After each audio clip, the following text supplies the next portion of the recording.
Hello students, நம்ம இன்னைக்கு இந்த வீடியோவில் எதை பற்றி பேச போகிறோம் அப்படின்னம்னா, இன்ஃபர்மேஷன் டெக்னாலஜி பிடெக் ஐடி படிக்கணும் அப்படின்னம்னா நீங்கள் வந்து உங்களுடைய ரேங்கை பேஸ் பண்ணியோ அல்லது உங்களுடைய கட் ஆஃபை பேஸ் பண்ணியோ நீங்கள் எந்த மாதிரியான காலேஜஸ் எல்லாம் நீங்கள் எதிர்பார்க்கலாம் அப்படிங்கக்கூடிய டீட்டெயில்ஸ் தான் நம்ம இந்த வீடியோ டீட்டெயிலாக பார்க்க போகிறோம். அதுக்கு முன்னாடி நீங்கள் இப்போ தான் ஃபஸ்ட் டைம் நம்மளுடைய சேனல் பார்த்துட்டு இருக்கீங்க அப்படின்னா மறக்காமல் சப்ஸ்கிரைப் பண்ணி பெல் ஐக்கனை கிளிக் பண்ணிக்கோங்க. அப்போ தான் நம்ம அடுத்தடுத்து கொடுக்கக்கூடிய சாய்ஸ் லிஸ்ட் சம்மந்தமான வீடியோஸ் அண்ட் டிஎன்இஏ அப்டேட்ஸ் எல்லாமே உங்களுக்கு இன்ஸ்டண்ட்டாக வந்து சேரும். உங்களுடைய கட் ஆஃப் எதுவாக இருந்தாலும், நீங்கள் எடுக்கக்கூடிய டிபார்ட்மெண்ட் எதுவாக இருந்தாலும், உங்களுக்கு பெஸ்ட்டான ஒரு சாய்ஸ் லிஸ்ட் வேணும் அப்படிங்கக்கூடிய ஸ்டூடெண்ட்ஸ் டிஸ்கிரிப்ஷன் இருக்கக்கூடிய கூகுள் ஃபார்ம் ரிஜிஸ்டர் பண்ணிக்கோங்க. கூடவே நம்மளுடைய வாட்ஸ்அப் சேனலில் ஜாயின் பண்ணிக்கோங்க. ஏன் அப்படின்னு கேட்டிங்க அப்படின்னா, சப்போஸ் நம்மளால் இதுக்கு மேலே வீடியோ கொடுக்க முடியல அப்படிங்கிற பட்சத்தில் உங்களுக்கான சாய்ஸ் லிஸ்ட்டை நம்ம அதில் ஷேர் பண்ணுவோம். ஓகேங்களா? ஸோ அதுக்காக தேவைப்படக்கூடிய ஸ்டூடெண்ட்ஸ் வந்து தாராளமாக நீங்கள் ரிஜிஸ்டர் பண்ணிக்கலாம். ஓகேங்களா? இதுக்கு வந்து எந்த ஒரு பெய்டுமே கிடையாது. ஃபுல்லாகவே வந்து நம்ம ஃப்ரீயாக தான் நம்ம வந்து சாய்ஸ் லிஸ்ட் கொடுத்துட்ருக்கோம். ஓகேங்களா? ஸோ நம்ம வந்து ஆல்ரெடி நிறையா ஸ்டூடெண்ட்ஸ் வந்து சிஎஸ் வேணும், ஐடி வேணும்னு கேட்டு நிறையா ஸ்டூடெண்ட்ஸ் வந்து கூகுள் ஃபார்ம் ரிஜிஸ்டர் பண்ணியிருந்தீங்க. ரொம்ப சந்தோஷமாக இருந்துச்சு. ஸோ நம்மளை நம்பி நிறையா ஸ்டூடெண்ட்ஸ் கேட்டிருக்காங்க அப்படின்ட்டு சில ஸ்டூடெண்ட்ஸ்க்கு நம்மளால் வந்து டைரெக்டாக அவங்களை காண்டாக்ட் பண்ணி கொடுக்க முடிஞ்சுது. சில ஸ்டூடெண்ட்ஸ்க்கு வந்து நம்மளால் காண்டாக்ட் பண்ண முடியல. ஏன்னா அந்த அளவுக்கு நிறையா ஸ்டூடெண்ட்ஸ் வந்து நம்மக்கிட்ட சாய்ஸ் லிஸ்ட் கேட்டிருக்காங்க. ஸோ அதனால் வந்து உங்களுடைய சாய்ஸ் லிஸ்ட்டை வந்து நான் உங்களுக்கு இந்த வீடியோலேயே நான் உங்களுக்கு கொடுத்துர்லான் இருக்கேன். ஓகேங்களா? ஸோ அதனால் உங்களுடைய கம்யூனிட்டியை பேஸ் பண்ணி, உங்களுடைய ரேங்கை பேஸ் பண்ணி, உங்களுடைய கட் ஆஃபை பேஸ் பண்ணி உங்களுக்கு மிக தெளிவான ஒரு சாய்ஸ் லிஸ்ட். ஓகேங்களா? நீங்கள் இது வரைக்கும் நிறையா யூடியூபர்ஸை ஃபாலோ பண்ணியிருக்கலாம், நிறையா சேனல்ஸில் நிறையா வீடியோஸ் பார்த்துருக்கலாம். ஸோ உங்களுக்கு நிறையா ட்ரிக்ஸ் அண்ட் டிப்ஸு சொல்லியிருக்கலாம்.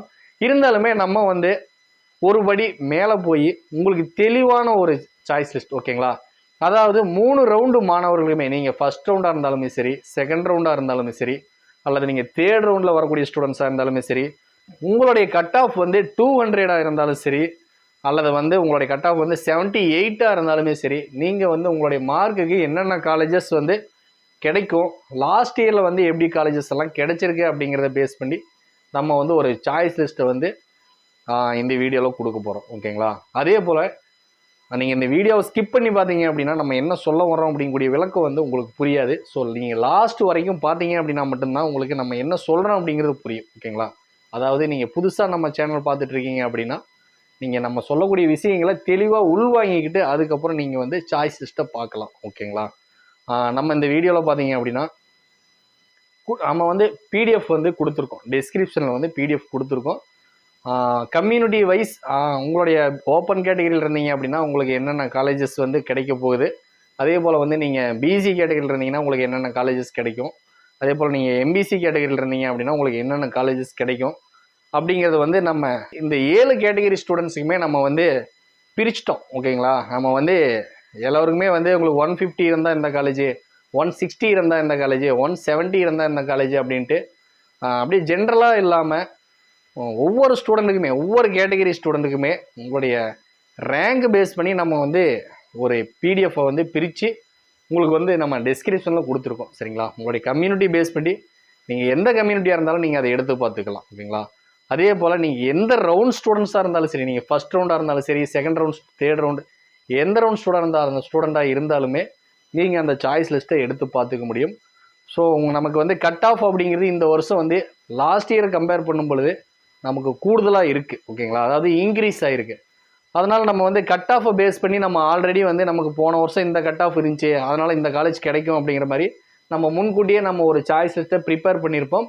இருந்தாலுமே அந்த சாய்ஸ் லிஸ்ட்டை நம்ம கொஞ்சம் ஆல்டர் பண்ண வேண்டியிருக்கு. ஓகேங்களா?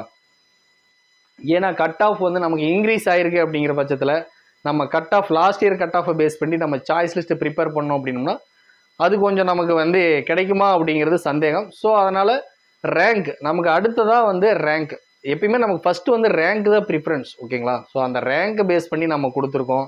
ரேங்க்கில் வந்து பெரிய மாற்றங்கள் வராது. கட் ஆஃபுங்கிறது எக்ஸாம் ஈஸியாக வந்தால் நமக்கு கூடுதலாக வரும், எக்ஸாம் வந்து டஃப்பாக வந்தால் கட் ஆஃப் குறைவாக வரும். ஸோ அது வந்து ஒரு பக்கம் இருந்தாலுமே நமக்கு ரேங்க் தான் வந்து ரொம்ப முக்கியமான விஷயம். ஓகேங்களா? அதனால் எந்த ரேங்குக்குள்ளே வர்றீங்க, உங்களுக்கு எந்த மாதிரியான காலேஜஸ் கிடைக்கும், அதாவது உங்களுடைய ரேங்க் வந்து ஒரு 25,000 30,000 உங்களுடைய ரேங்க் இருக்குது அப்படின்னா அதுக்கு மேலே வரக்கூடிய காலேஜஸ் எல்லாமே உங்களுக்கு கிடைக்கக்கூடிய காலேஜஸ். உங்களுடைய ரேங்கோட குறைவான ரேங்கில் வரக்கூடிய காலேஜஸ் எல்லாமே உங்களுக்கு காம்படிஷனாக இருக்கக்கூடிய காலேஜஸ். ஓகேங்களா? ஸோ நம்ம எப்பயுமே டாப்பில் வந்து உங்களுடைய ரேங்கை விட குறைவான ரேங்க் வரக்கூடிய காலேஜஸ் தான் நம்ம வந்து ஆர்டர் பண்ணணும். அதே போல் உங்களுடைய ரேங்கை விட அதிகமாக வரக்கூடிய காலேஜஸ் எல்லாமே நம்ம பாட்டமில் தான் நம்ம வந்து ஆர்டர் பண்ணணும். ஓகேங்களா?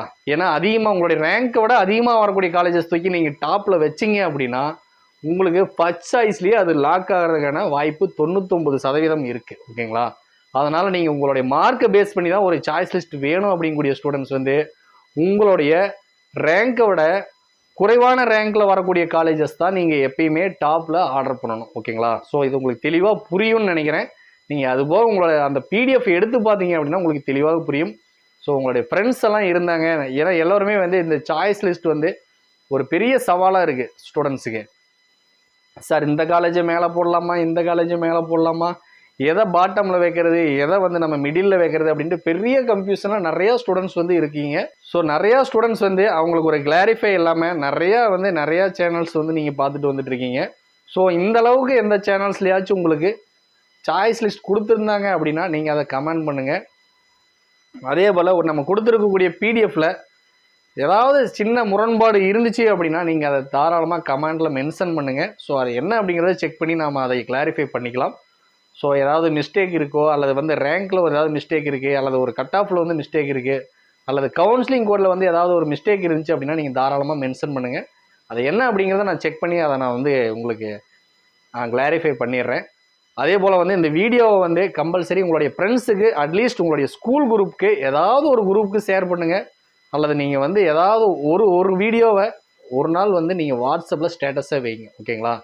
ஏன்னா உங்களுக்கும் வந்து ஒரு சோசியல் ரெஸ்பான்சிபிலிட்டி இருக்குது. நம்ம வந்து ஸ்டூடெண்ட்ஸ் வந்து தடுமாறக்கூடாது அப்படிங்கிறதுக்காக நம்ம இவ்வளோ விஷயங்களை வந்து எவ்வளோ அனலைஸ் பண்ணி உங்கள் எல்லாத்துக்குமே வந்து ரீச் ஆகணும் அப்படிங்கிறதுக்காக தான் நான் இந்த இவ்வளோ கஷ்டப்பட்டு இப்படி ஒரு சாய்ஸ் லிஸ்ட்டை நான் எடுத்து கொடுத்துருக்கேன். ஓகேங்களா?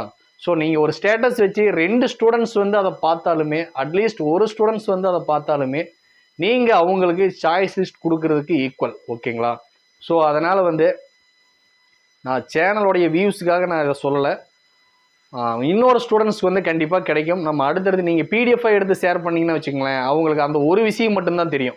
இதுவே நம்மளுடைய சேனலோடைய லிங்க்கை அவங்களுக்கு ஷேர் பண்ணீங்க அப்படின்னா, அவங்க ஒரு சப்ஸ்கிரைப் பண்ணிட்டாங்க அப்படின்னா நம்ம அடுத்தடுத்து கொடுக்கக்கூடிய அனைத்து வீடியோஸுமே அவங்களுக்கு போய் சேரும். ஸோ அதுக்காக பிடிஎஃப் யாருமே உங்கள் ஃப்ரெண்ட்ஸ் அண்ட் ஃபேமிலி மெம்பர்ஸ்க்கு ஷேர் பண்ணாதீங்க. நம்மளுடைய சேனல் லிங்க்கை ஷேர் பண்ணுங்கள், பார்க்க சொல்லுங்கள். தொடர்ந்து இந்த மாதிரியான வீடியோஸ் வந்து அவங்களுக்கு ரீச் ஆகணும். ஸோ அவங்களுக்குமே ஒரு சாய்ஸ் லிஸ்ட் கிடைக்கணும். ஓகேங்களா? தேங்க்ஸ் ஃபார் வாட்சிங். அடுத்தடுத்த வீடியோஸில் ஒவ்வொரு டிபார்ட்மெண்ட் பற்றியும் நம்ம வந்து சாய்ஸ் லிஸ்ட் கொடுக்க போகிறோம். தேங்க்ஸ் ஃபார் வாட்சிங்.